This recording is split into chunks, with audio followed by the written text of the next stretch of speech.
they got, guys peeking in the windows, and voyeurism. Yeah, there you go. Peeping Toms, and of course most of these ball players hunt. I'm not surprised one of them hadn't blown somebody's head off yet, to tell you the truth. So that's interesting, though. That's the first time I've actually heard somebody in the wake of all this suggest a possible manager. I mean, Joe Espada, I don't believe was on that team in 2017. I believe he was the Yankees' third base coach, if I'm not mistaken, at the time. Mm-hmm. But he's the interim manager, and he's somebody who they've seen as, just in baseball circles, as somebody who's going to be a potential major league manager. I mean, growing up a Marlins fan, he was our third base coach, in the later part of the 2000s. And I always had a lot of respect for him because I thought he was a great base running coach as well. I do like the idea, and look, the Mets were stupid not to hire Buck Showalter, in my opinion, because I thought Buck Showalter would have been perfect. He's no nonsense. He's going to reel in a guy like Noah Syndergaard who's crying about what catcher he wants to throw to. I know the metrics say Thomas Nito's better, but Syndergaard, just shut up and pitch. You're one of the best pitchers in baseball when everything's going right, and all we need is for you to be on the mound and pitching. Showalter would have been the kind of guy to reel that in and just bring the guy back down to earth. No, I agree. Beltran, I've been around Beltran because I was with the Royals at the time, coaching, and, Beltran's going to need one hell of a bench coach. I'm going to tell you that right now. Yeah, right. He doesn't know pitching. It's his first year. He's probably going to be like in a glaze right there. And the bench coach is going to turn to him and say, hey, I think we need to get so-and-so up. Oh, yeah. And that's interesting that you say that. It's like he was a member of that team and one of the presumed names who was involved in the orchestrating of this scandal. What do players in New York think about him? I mean, this scandal has so many ripple-down effects, and you would agree with me. Well, he's going to catch some crap, yes. Yeah, and he's not even getting penalized for it, but I guess the evidence ruled inconclusive as to how involved he really was. I still think players are going to look at him. Jake Marisnick was just acquired by the Mets. He was on that 17 team. So there's parts of that team that are still in the league that are out there. Like, it's going to affect more than just Houston. I think it's a cloud that's going to carry over baseball all season. Yeah, but you know what, though? I'm not going to really sit here and overemphasize Beltran because I'm going to go back to what Mark Littell said, okay? First of all, this guy's got enough challenges as a first-year manager, let alone something that he was or involved. That to me is the least. There's enough dirt here. I hate to say the word dirt, but there is, where Beltran's the least of my problems. Now, Mark, here's the thing. Here we are on January the 14th, right? And now you've got two unexpected managerial openings, okay? Exactly. And now, with these next two hirings, if there are any, unless you go to a bench coach or an internal candidate, where you're trying to, what we call, play it safe at this particular point. Well, they might just fire the whole coaching staff on both sides. Right. Then what do you do, though, Mark, when you fire the coaching staff on both sides, okay, or leave one or two that you think are the cleanest based on their reputation? Here in January, Mark, a lot of times, I don't know how many teams are doing these Winterfest, but now you've got to start from scratch. These are the players you have under contract. Who acclimates to do, and what do these ownerships and front offices got to do? Yeah. We're not talking managerial vacancies, Mark, in November. We're not even talking them in December. My God, we're talking about these things. Players can adjust. Really, players can adjust, and it's kind of like this. If you got the horses, you're going to win. And if you got a manager out there that doesn't know what the hell he's doing, like some of the damn managers don't know what the hell they're doing, but they got the damn good horses. Right. I mean, everybody thinks he was a bad manager. Well, he might not have had the horses because I know the Mets had a lot of problems with, breakdown. They've always had a lot of problems with breakdown. They finally got rid of the doggone, training guy. Not the trainer, but the other guy. But, and you look at this stuff here of pulling these guys together. I don't think that's really hard to do because most of these baseball people have worked in baseball all their life. And all these players know these other players, these other coaches. They know them. And, for so what, you go to a different club, and you're traded in there. So what? Your job's to get out, and the other guys to hit the baseball, the other guys to catch the baseball. It's the same thing. Right. I'm not worrying about my damn manager what he thinks. I could care less what my pitching coach and my manager think, to tell you the truth. Right. That's a fact. Right. You don't go around, well, I wonder what he thinks. I could give a shit what they think. Right. I'm getting people out. Right. So. Well, let me throw a name out here, Mark. Brian Butterfield, okay? Here's a guy that I went ahead and worked with back in the 80s when he was with the Fort Lauderdale Yankees. And Brian Butterfield has been in this game a long time. Mm-hmm. For example, he began with the Yankees. We all know that he was he's been with the Red Sox, you name it. He's been around. Here's a guy that's one of the most credible minds. I would hope at some point Brian gets a chance to manage a team, and maybe this is an opportunity where the integrity and he's safe with his reputation. See what he can do. I mean, who else do you bring up? And I'm only using Brian as an example, but there's a lot of other guys that have been in the game. Jason Varitek, who I mentioned earlier. Who? Jason Varitek. Well, Varitek too. But Brian Butterfield, to me, Mark and I can both relate to Brian. Mark, he's a great baseball mind, isn't he? Oh, he is really good. I've been an A-ball when he was Columbia's manager. I was South Carolina and Charleston, and he's really good. But you know what? I don't think they're not gonna. I really don't think that they're gonna put a first-year guy in there because he's gonna get fired then. If something goes apeshit wrong, right, he's gonna get fired right immediately. They won't fire the tenured guy like Dusty Baker or Buck Showalter. They know how to handle the front office. They know how to handle the media. They know how to handle Varitek and those guys. They were players. They're not. They haven't got any managing experience except in the big leagues under themselves. Except Butterfield maybe does. I think what works on Varitek's side is that he was the Red Sox team captain, and me and Scott, and you would agree. I mean, your former battery mate Ted Simmons was just inducted into the Hall of Fame. Although no one ever talked about him as a manager. A lot of the best managers, and AJ Hinch was a catcher as well, were former catchers. Bruce Bochy's going to the Hall of Fame. He has 3 World Series, 4 pennants.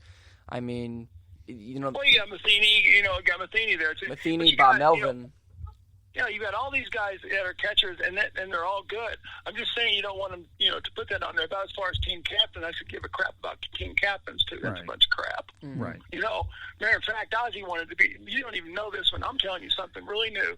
Ozzie wanted to be team captain. Whitey said, "No, Ozzie, I'm the team captain. There are no team captains on this team." So there, take that.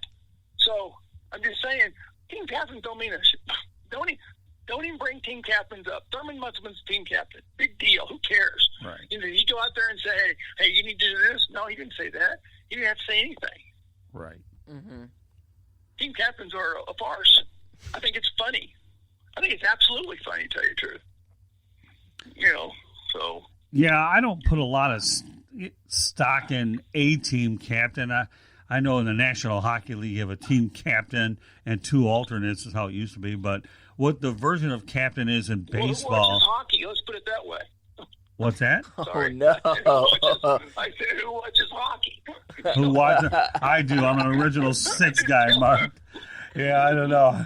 I come to the city, not the country. I get your point, but I mean, we're one of those few birds that doesn't watch it. I'm going to catch some crap on that. No. His state just won a Stanley Cup. No, you're not going to catch any crap on that. I don't care. But we're on the captain's theme for crying out loud. Well, the Blues are the Blues, so whatever. Yeah, there you go. I don't know. Did you watch any of that series at all? Sure I did. Oh, then you watching it too, aren't you? I did. Oh, all right, so there you go. Who cares about hockey? Mark Littell did when he had a horse in the race. Yeah, I watched the last game. Well, that's all right. Why did they hold their hand up there? The guy was, I don't know what he was doing.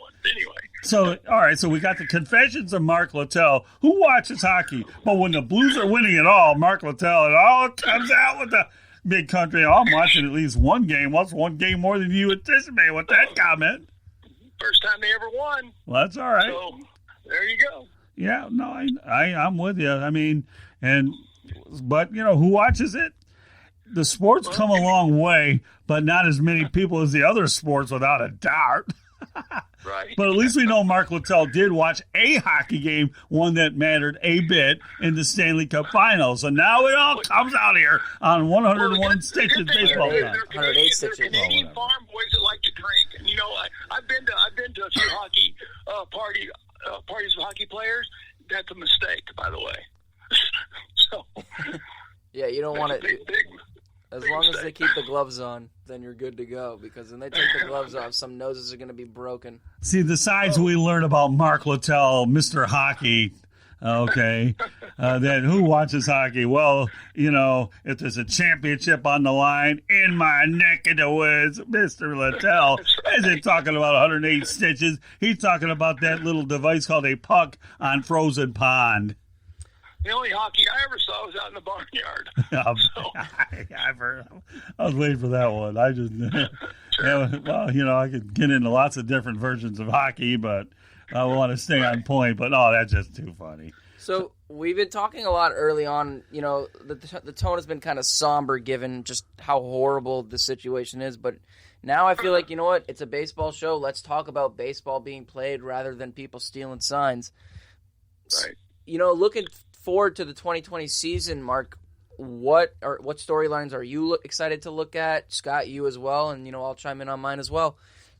Mark, I'll start with you. St. Louis Cardinals talking to Nolan Arenado. How excited are you about that team? And as someone who's a pitcher, I mean, you have to be really excited because they have some nice young pitchers in that rotation. They do. And their pitching has been propped up. The other thing is they got way too many outfielders. You and I were sitting there talking about that, Lewis. Yeah. They acquired the new guy today from Miami, and, of course, they've got about 7 guys right behind him, just like that. But, yeah, you know, you like the pitching. The only thing you wonder about the pitching is they've got two good starters. I don't know if they got the real closer yet, you know, and they got 2 or 3 guys out there in that pen that can handle it really well. So your 3, 4, and 5, you know, you kind of flip up in the air.